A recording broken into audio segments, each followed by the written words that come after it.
Selamat pagi Bapak Ibu sekalian, Shalom. Warta Lisan Minggu 2 Mei 2021. Yang pertama, kebaktian pada hari ini di GKI Wonosobo dilayani oleh Penatua Obaja Nathanael Lekatompesi. Untuk bakal jemaat Tanjung Anom dan Genting Sari dilayani oleh Ibu Tri Mulyaningsih. Dan bakal jemaat Winongsari dan Kesenet dilayani Penatua Medarman Sebua. Yang kedua, jika Tuhan menghendaki dan bila tidak ada surat keberatan sah yang masuk ke majelis jemaat, maka akan dilayankan kebaktian peneguhan dan pemberkatan nikah. Yang pertama, pada hari Jumat 21 Mei 2021 pukul 9 pagi di bakal jemaat Kesenet dilayani oleh Pendeta Emeritus Daniel Haryono antara Saudara Yusuf Suryadi, putra Bapak Matius Suhanto dan Ibu Yohana, dengan Saudari Mega Dewi Astuti, putri Bapak Parno dan Ibu Nasikem. Yang kedua, pada hari Sabtu 22 Mei 2021 pukul 10 pagi di Jemaat GKI Salatiga dilayani oleh Pendeta Yefta Setiawan Kris Gunadi antara Saudara Wahyu Widodo, putra Bapak Sinaga Mariadi Cahyono dan Ibu Lidiawati Aditya Purwoko, dengan Saudari Benedikta Alodia Santoso, putri Bapak Yak Kwong Fu dan Ibu Chiu Kwe Gyokswan. Mohon dukungan doa anggota jemaat dan simpatisan. Terima kasih. Warta ketiga, kebaktian kenaikan Tuhan Yesus Kristus ke surga pada hari Kamis 13 Mei 2021 diadakan dalam 2 kali kebaktian, pukul setengah 10 siang dan setengah 5 sore di GKI Wonosobo, dengan tema menjadi saksi dalam hikmatnya, yang akan dilayani oleh Penatua Obaja Nathanael. Sedangkan untuk bakal jemaat diadakan pada pukul 7 pagi dan 10 pagi. Warta keempat, rapat bidang majelis jemaat GKI Wonosobo diadakan pada hari Kamis 6 Mei 2021 pukul 6 sore di Gedung Bina Kasih. Yang kelima, persidangan majelis jemaat GKI Wonosobo akan diadakan pada hari Kamis tanggal 20 Mei 2021 pukul setengah 6 sore di Gedung Bina Kasih. Kepada anggota jemaat yang akan mengusulkan sesuatu dapat menyampaikan secara tertulis kepada majelis jemaat, dan mohon dukungan doa anggota jemaat dan simpatisan bagi berlangsungnya persidangan yang akan datang. Yang keenam, majelis jemaat akan melayankan sakramen baptis anak pada kebaktian Minggu tanggal 23 Mei 2021. Yang ketujuh, bina pranikah bagi pasangan yang merencanakan pernikahan pada bulan Juli 2021 sampai April 2022 akan dimulai pada bulan Mei 2021. Sehubungan dengan hal tersebut, calon mempelai dapat mendaftarkan diri untuk mengikuti bina pranikah melalui kantor TU GKI Wonosobo. Yang kedelapan, pelantikan pengurus kolportase dan perpustakaan GKI Wonosobo masa pelayanan 2021 sampai 2023.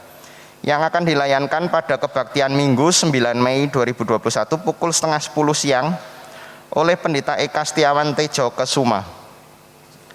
Yang kesembilan, persembahan hari ini kotak merah untuk gereja dan kotak biru untuk tabungan pembangunan Bina Kasih.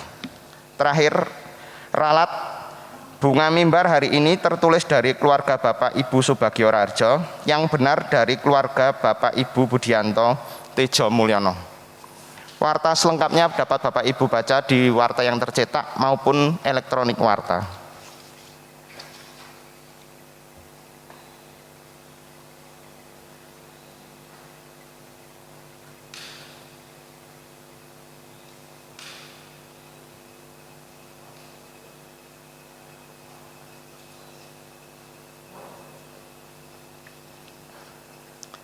Saat ini kita memasuki Minggu Paskah kelima. Mari persiapkan diri dan sambut sang pokok anggur yang benar dengan bangkit berdiri dan menyanyikan PKJ 5. Bersoraklah dan puji Tuhan.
Kasih karunia dan damai sejahtera dari Allah Bapa kita dan dari Tuhan kita Yesus Kristus menyertai saudara sekalian.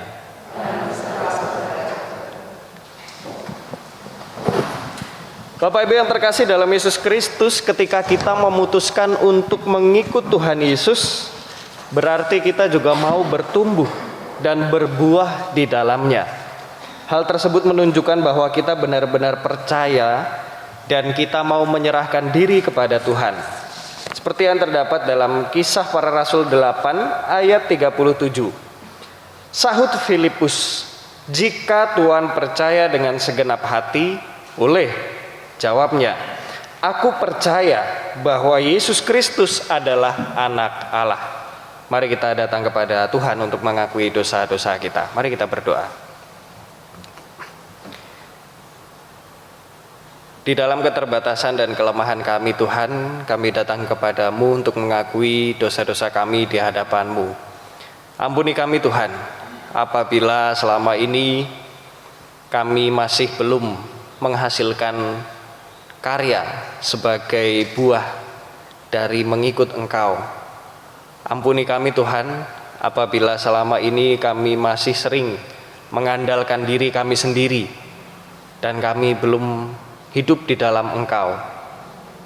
Tolonglah kami juga sebagai gereja agar kami mampu berkarya, menghasilkan buah yang tidak hanya berguna bagi kami, tapi bagi seluruh ciptaan yang ada di sekeliling kami. Tolonglah kami ya Tuhan, dalam nama Yesus Kristus kami berdoa. Amin.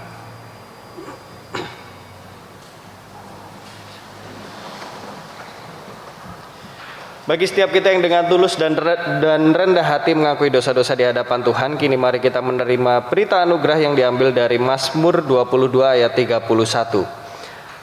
Anak-anak cucu akan beribadah kepadanya dan akan menceritakan tentang Tuhan kepada angkatan yang akan datang. Demikianlah berita anugerah dari Tuhan.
Sebelum kita mulai mendengar dan merenungkan firman Tuhan, mari kita memohon pertolongan dari Tuhan. Mari berdoa.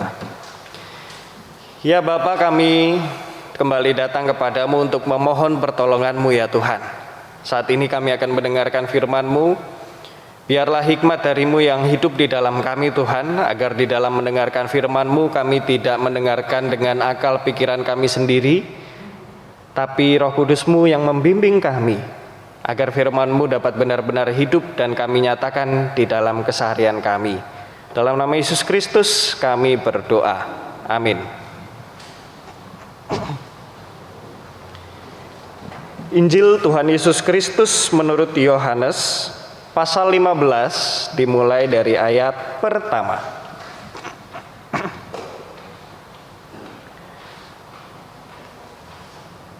Akulah pokok anggur yang benar dan Bapakulah pengusahanya. Setiap ranting padaku yang tidak berbuah dipotongnya, dan setiap ranting yang berbuah dibersihkannya, supaya ia lebih banyak berbuah. Kamu memang sudah bersih karena firman yang telah kukatakan kepadamu. Tinggallah di dalam aku, dan aku di dalam kamu. Sama seperti ranting tidak dapat berbuah dari dirinya sendiri, kalau ia tidak tinggal pada pokok anggur. Demikian juga kamu tidak berbuah jikalau kamu tidak tinggal dalam aku. Akulah pokok anggur dan kamulah ranting-rantingnya. Barang siapa tinggal di dalam aku dan aku di dalam dia, ia berbuah banyak, sebab di luar aku kamu tidak dapat berbuat apa-apa. Barang siapa tidak tinggal di dalam aku, ia dibuang keluar seperti ranting dan menjadi kering, kemudian dikumpulkan orang dan dicampakkan ke dalam api lalu dibakar. Jikalau kamu tinggal di dalam aku dan firman-Ku tinggal di dalam kamu, mintalah apa saja yang kamu kehendaki dan kamu akan menerimanya. Dalam hal inilah Bapa-Ku dipermuliakan, yaitu jika kamu berbuah banyak, dan dengan demikian kamu adalah murid-murid-Ku. Demikianlah Injil Tuhan kita Yesus Kristus. Kita yang berbahagia ialah kita yang tidak hanya mendengarkan saja, tapi juga menghidupinya. Haleluya.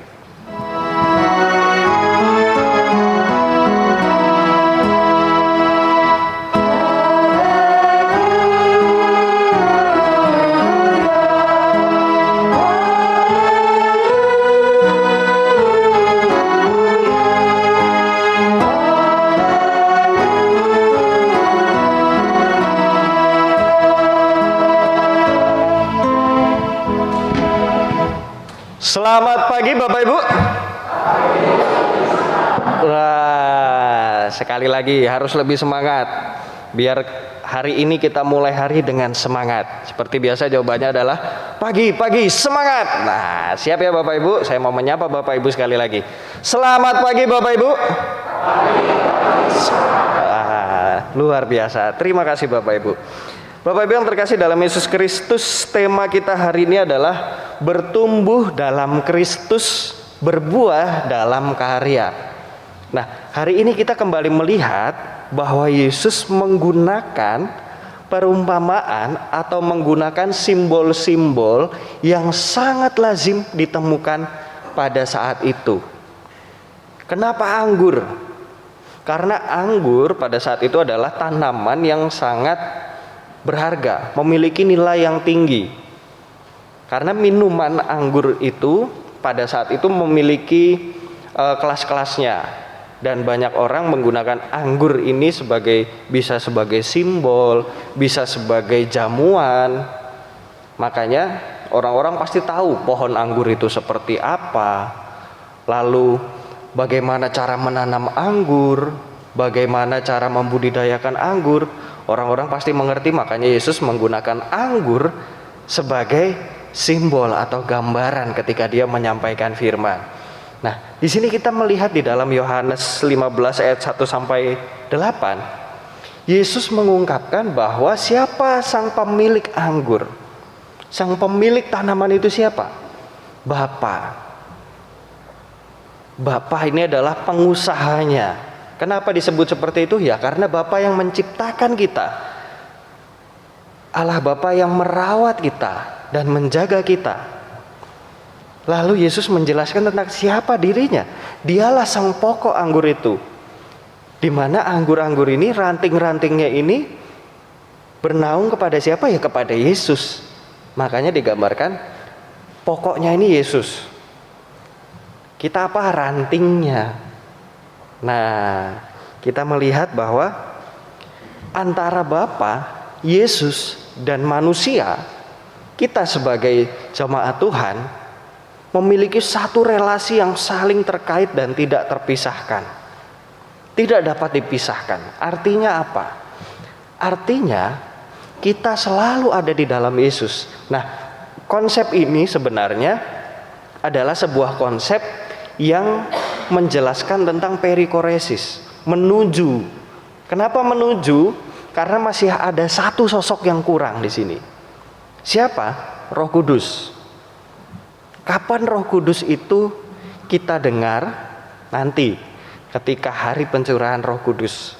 Baru kita bisa melihat 3 sosok yang lengkap di dalam Allah Trinitas. Makanya di sini kita melihat dulu bagaimana Yesus sebenarnya ingin menuju ke sana. Perikoresis apa sih itu sebenarnya perikoresis? Perikoresis adalah sebuah konsep yang digunakan oleh GKI dan umat Kristen hampir di seluruh dunia. Sebuah konsep yang menjelaskan tentang relasi keterkaitan antara Allah Bapa, Putra, Roh Kudus dan manusia. Relasi yang seperti apa? Relasi yang saling mengikat. Jadi kalau perikoresis itu kan akar katanya peri dan koreo. Koreo itu ada gerakan. Jadi di dalam relasi itu kita selalu bergerak, selalu dinamis. Tidak hanya Allah Bapa, Putra dan Roh Kudus yang bergerak di dalam satu gerakan, di dalam satu persekutuan, tapi manusia, kita sebagai umat Tuhan juga ikut ditarik ke dalam gerakan itu, ikut ditarik ke dalam relasi itu. Itu dia sebabnya kenapa Yesus bilang, aku di dalam kamu dan kamu di dalam aku. Kita tidak terpisah dengan Tuhan. Jadi kalau misalnya seringkali kita beranggapan, kalau misalnya anak-anak paling sering nanya, anak-anak usia SD biasanya, TK, SD ketika mereka sedang kritis-kritisnya, mereka pasti nanya ketika diajarkan tentang pelajaran agama atau pendidikan Kristiani, Yesus itu di mana? Nah, di sini orang tua seringkali salahnya di mana? Ketika orang tua bilang, Yesus itu ada di sebelah kananmu, Yesus itu ada di sebelah kirimu, Yesus itu di atas. Nah, yang benar gimana? Kita menjelaskan bahkan untuk kita sendiri ya, Yesus itu ada di mana? Yesus itu ada di dalam diri kita. Lalu kita posisinya di mana? Ya kita juga di dalam Yesus. Artinya apa? Kita semua ini saling terkait. Antara Bapa, Putra dan Roh Kudus semuanya terkait. Kita di dalam persekutuan bersama dengan Allah Bapa, Putra dan Roh Kudus. Nah, di sini Yesus juga sebenarnya memberi isyarat tentang akan hadirnya Roh Kudus itu. Tapi dia mencontohkan lebih dulu melalui anggur ini. Itulah yang disebut dengan perikoresis. Untuk lebih jelasnya nanti kita bisa lihat di konfesi GKI. Dalam penjelasan konfesi GKI nanti Bapak Ibu juga bisa melihat apa sih sebenarnya konsep perikoresis itu. Nah, ketika kita membicarakan tentang perikoresis, kita tidak dapat memisahkan yang satu Allah Bapa, Putra, Roh Kudus, enggak. Atau Allah Bapa, Yesus dan kita, enggak. Tapi kita ini semua saling terkait. Dan kita bergerak di dalamnya, melakukan gerakan, melakukan koreo di dalamnya. Dari gerakan itulah kita bisa menghasilkan apa? Menghasilkan karya. Jadi ketika kita mau berkarya bukan berarti Yesus memberikan cahayanya dari atas, enggak. Tapi kita berkarya justru bersama Yesus. Itulah yang dimaksud dengan perikoresis. Dan kita diajak untuk memelihara relasi itu. Relasi yang seperti apa ya? Relasi yang tidak terpisahkan. Inilah makna kedatangan Yesus sebenarnya. Untuk menjelaskan kepada kita bahwa manusia ini tidak terpisah. Yesus yang sudah memperbaiki relasi, jangan sampai kita merusak relasi itu. Lalu bisa nggak manusia keluar? Bisa. Kalau apa? Kalau kita tidak mau tinggal di dalamnya.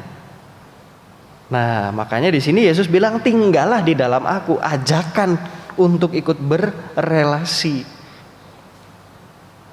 Di sini Yesus mengajak kita, membangkitkan kemauan kita supaya kita mau ikut dalam relasi bersama Tuhan. Lalu ketika Yesus berbicara tentang apa yang harus dihasilkan ketika kita tinggal di dalam Yesus, di sini Yesus ingin menunjukkan bahwa ketika kita mau berbuat sesuatu, perbuatlah itu dengan dasar Kristus. Jadikanlah Kristus sebagai dasar dari setiap hal yang kita perbuat.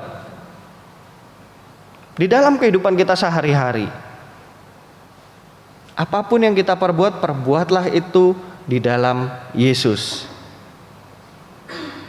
Makanya kalau kita berdoa, seringkali selalu kita mengucapkan di dalam nama Yesus. Karena kita berdoa di dalam Yesus. Kristus sebagai naungan, dan Kristus juga mengajak kita untuk ikut berkarya. Bukan hanya kita menunggu karya aja. Kapan ini Tuhan berkarya? Yesus juga mengajak kita ikut bergerak bersama. Coba bayangkan, kalau kita cuma nunggu aja. Ada orang yang rajin kebaktian aja. Tapi ya kerjanya kebaktian aja. Baca Alkitab ya baca Alkitab. Tapi ya setiap hari baca Alkitab aja. Di dalam doanya orang ini berkata, Tuhan, tolong kirimkan berkat-Mu. Tuhan berkati enggak? Tuhan berkati. Kalau apa? Kalau orang ini mau bergerak. Tapi kalau baca Alkitab terus, baca Alkitab nggak salah. Tapi kalau yang dilakukan hanya itu, datangnya ke gereja aja, nggak melakukan apa-apa, ya gimana berkat Tuhan mau datang? Kalau kita tidak ikut bergerak.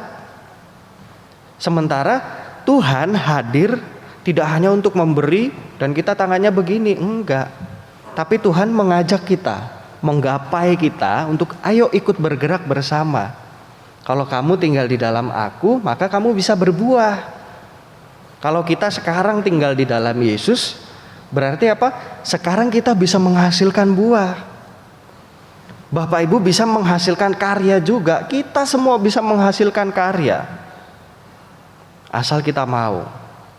Karya seperti apa?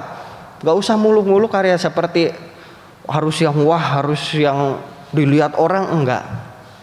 Yang penting berguna bagi banyak orang. Sekecil apapun yang Bapak Ibu perbuat, kalau Bapak Ibu memperbuatnya itu di dalam Yesus dengan tujuan ingin menghasilkan karya, maka berarti Bapak Ibu sudah ikut berkarya bersama Yesus. Dan di sini Yesus bilang, tanpa Yesus kita ini kering. Pernah nggak sih Bapak Ibu merasa apa yang kita perbuat di dalam kehidupan kita sehari-hari ini kok gini-gini aja ya? Hidup kita kok kayaknya mentok di situ-situ aja ya? Pelayanan kok kayak gini-gini aja ya? Pernah nggak sih merasa seperti itu? Pasti di satu titik kehidupan kita, setiap orang yang namanya manusia pasti pernah merasakan titik itu, merasa kering. Kenapa kita bisa merasa kering? Karena tujuan kita sudah mulai berbeda. Apa yang kita lakukan bukan kita lakukan untuk Yesus. Apa yang kita lakukan bukan kita lakukan bersama dengan Tuhan. Kenapa orang bisa merasa kering? Karena apa yang kita lakukan hanya untuk memenuhi kebutuhan kita sendiri. Hanya untuk memenuhi ambisi kita sendiri. Makanya kita terkadang merasa kering. Karena apa ya? Nggak ada kemajuan. Kok gini-gini aja? Nah, makanya kalau kita mulai merasa seperti itu, bicaralah kepada Tuhan supaya Tuhan kembali menyegarkan kita. Dan ketika kita membaca Yohanes 15 ayat ke-7, di sini disebutkan jikalau kamu tinggal di dalam aku dan firman-Ku ada di dalam kamu, apa yang kamu minta, apa yang kamu kehendaki pasti tercapai. Artinya apa? Kalau kita tinggal di dalam Yesus, berarti kita mau memelihara firman Tuhan. Kalau misalnya sekarang kita ke gereja, atau untuk Bapak Ibu yang mengikuti kebaktian online, kita mengikuti kebaktian, artinya apa? Kita ingin hidup di dalam firman. Kita ingin memelihara hidup di dalam firman Tuhan supaya firman Tuhan ada di dalam diri kita juga. Kalau kita memelihara firman, berarti kan kita tahu apa yang harus kita lakukan. Nah, kita tahu apa yang akan kita hasilkan supaya kita berkembang. Kenapa? Itu dia sebabnya kenapa kita harus mendengarkan firman Tuhan, supaya kita tahu apa yang harus kita lakukan. Dan kalau kita mendengarkan firman Tuhan, berarti kita juga akan mengerti kita butuh apa sih supaya kita bisa berkarya. Seperti misalnya kita sekarang mendengarkan firman. Kita mendengarkan firman Tuhan tentang berbuah dan menghasilkan karya. Berarti kan ada satu tekad di dalam diri kita, paling tidak sudah ada ajakan bagi kita untuk menghasilkan buah. Dan kita pasti tahu buah apa yang akan kita hasilkan sebagai tanda kalau kita sudah hidup di dalam Kristus. Kan kita tahu, misalnya contoh, ketika kita mendengarkan firman Tuhan, ayo berkarya. Lalu kita ingin berkarya. Kita tahu apa yang bisa aku lakukan ya. Aku bisa nyanyi misalnya. Maka buah yang kita hasilkan adalah menjadi PNJ misalnya. Nah, untuk menjadi PNJ apa nih yang harus kita lakukan? Ya harus berlatih, harus sungguh-sungguh, harus mempunyai komitmen dan tekad. Nah, maksudnya seperti itu. Jadi ada keterkaitan. Dan ayat ini bukan berbicara tentang kehendak kita pribadi. Ketika Tuhan mengatakan seperti ini bukan berarti kita minta apa aja dipenuhi oleh Tuhan. Tuhan, saya minta Fortuner 1 ya. Kan saya udah ke gereja hari ini Tuhan. Ya nggak seperti itu. Nah, tapi seperti yang sama-sama sudah kita pelajari hari ini. Apapun yang kita perbuat, kalau didasari dengan firman Tuhan, maka perbuatlah itu untuk apa? Untuk memuliakan Tuhan. Di sini Tuhan ingin mengajarkan apa? Jangan mengikuti ambisi.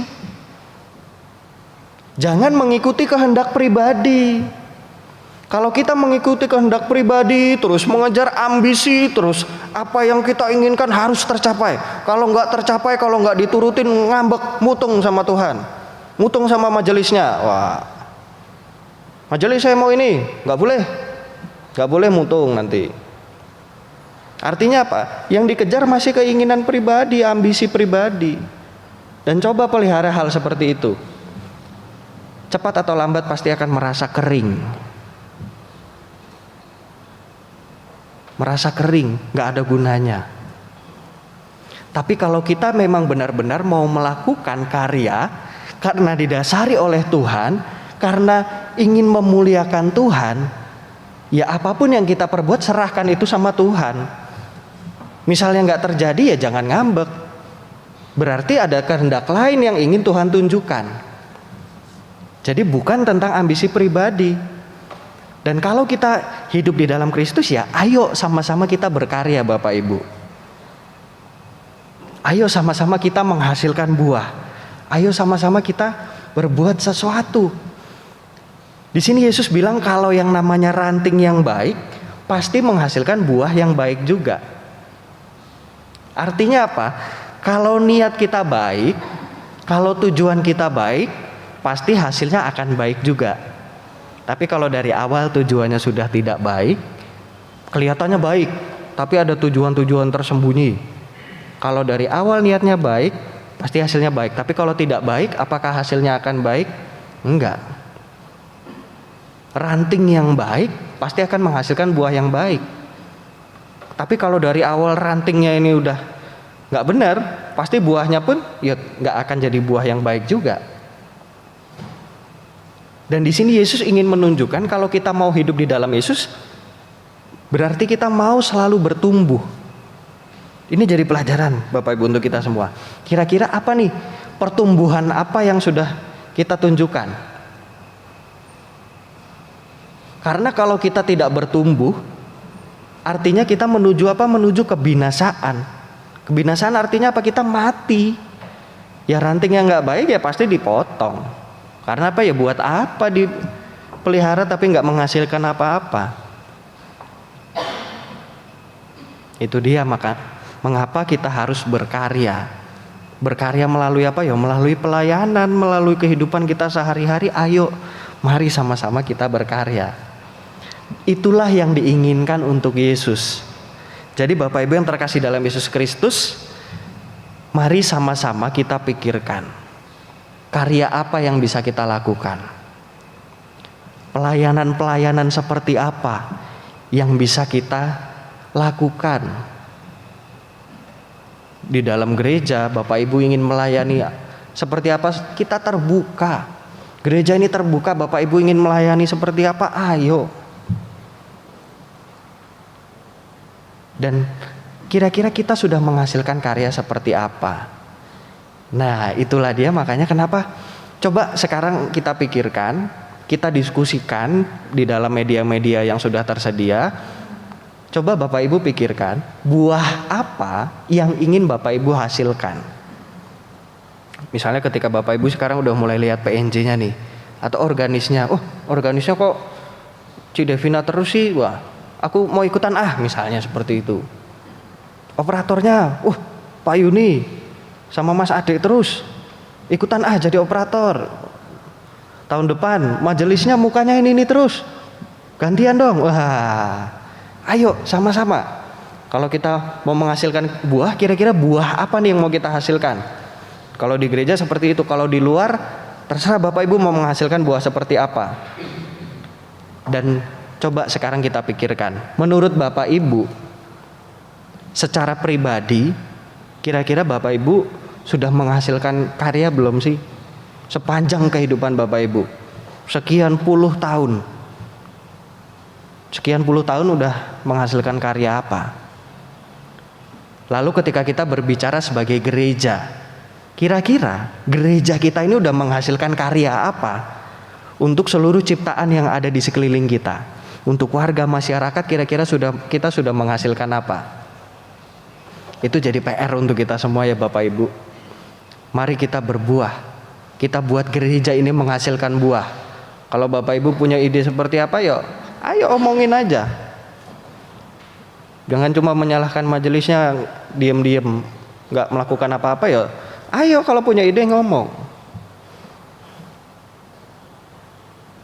Kiranya Tuhan menolong kita supaya kita dapat berkarya dan menghasilkan buah, dan kita tetap memelihara kehidupan di dalam Tuhan. Amin.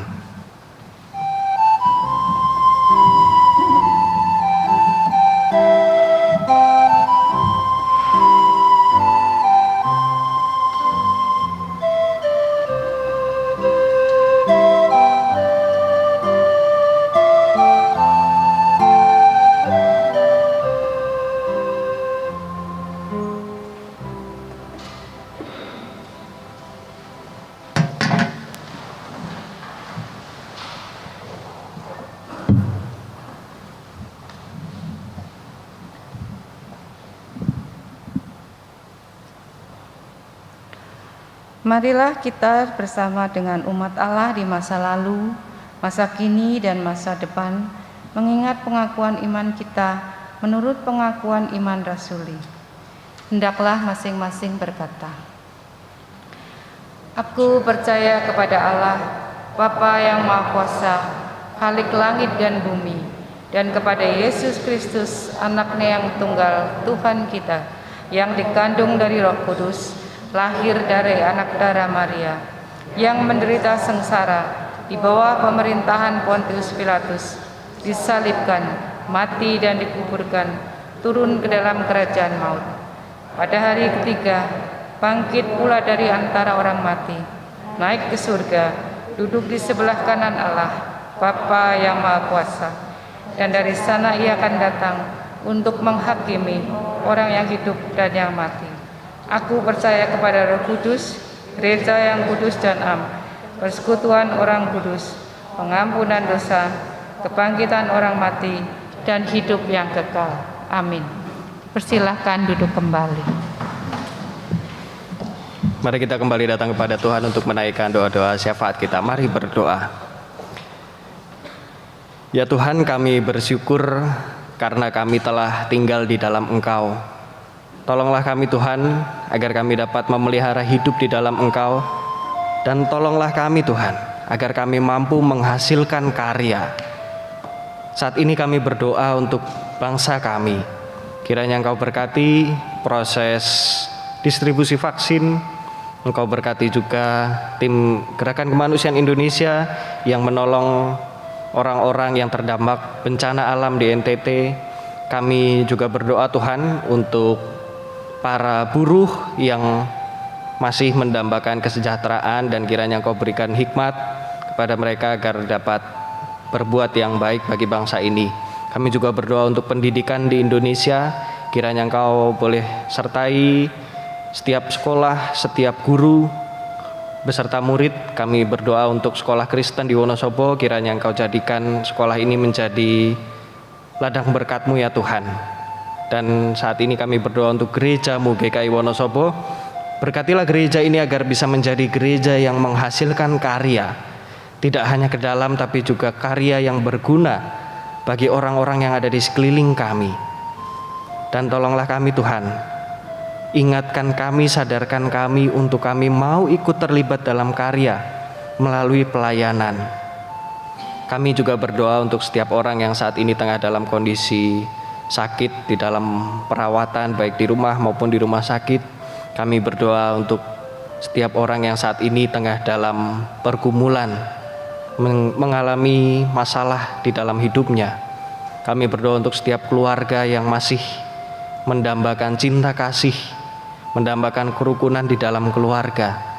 Kami berdoa untuk setiap kami yang merindukan pasangan hidup maupun setiap pasangan yang merindukan keturunan. Kiranya Engkau boleh hadir Tuhan di dalam pergumulan kami, karena kami percaya kami tinggal di dalam Engkau dan Engkau senantiasa menyertai kami. Tolonglah kami agar kami selalu tinggal di dalam Engkau dan mengandalkan Engkau. Tolonglah kami Tuhan untuk tidak mengejar ambisi maupun kemauan pribadi kami, tapi biarlah apa yang kami lakukan itu semua dapat memuliakan nama-Mu. Terima kasih ya Tuhan, di dalam nama Yesus Kristus kami berdoa. Amin. Jemaat yang terkasih dalam Tuhan Yesus, pada hari ini kita akan bersama-sama mempersembahkan persembahan. Adapun ayat yang mendasari persembahan kita yaitu diambil dari kitab 1 Yohanes pasal 4 ayat 11 yang demikian bunyinya. Saudara-saudaraku yang terkasih, jikalau Allah sedemikian mengasihi kita, maka haruslah kita juga saling mengasihi. Jemaat dimohon bangkit berdiri, kita akan bersama-sama berdoa. Tuhan Yesus yang baik, terima kasih atas penyertaan-Mu dalam aktivitas pekerjaan kami dalam 1 minggu ini. Sungguh kami merasakan begitu nyata berkat yang telah kami terima. Dan kini kami membawa sebagian berkat-Mu sebagai ungkapan syukur kami. Walaupun sebenarnya tidak sebanding dengan berkat yang telah kami terima, namun biarlah persembahan yang kecil ini dapat dipakai untuk pelebaran kerajaan-Mu. Berikanlah hikmat kepada majelis untuk dapat mengelolanya dengan baik. Terima kasih Tuhan Yesus, dalam nama-Mu kami berdoa. Amin.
Bapak Ibu yang terkasih dalam Yesus Kristus, kebaktian kita hari ini sudah selesai. Tapi tugas dan ibadah kita baru akan dimulai ketika kita keluar dari tempat ini. Jangan lupa hasilkan buah dan berkaryalah di dalam Yesus Kristus. Kini arahkanlah hatimu kepada Tuhan. Jadilah saksi Kristus. Terpujilah Tuhan. Mari kita menerima berkat dari Tuhan. Kiranya Allah sang sumber pengharapan memenuhi kita dengan segala sukacita dan damai sejahtera dalam iman kita, supaya oleh kekuatan Roh Kudus kita berlimpah-limpah dalam pengharapan. Amin. Thank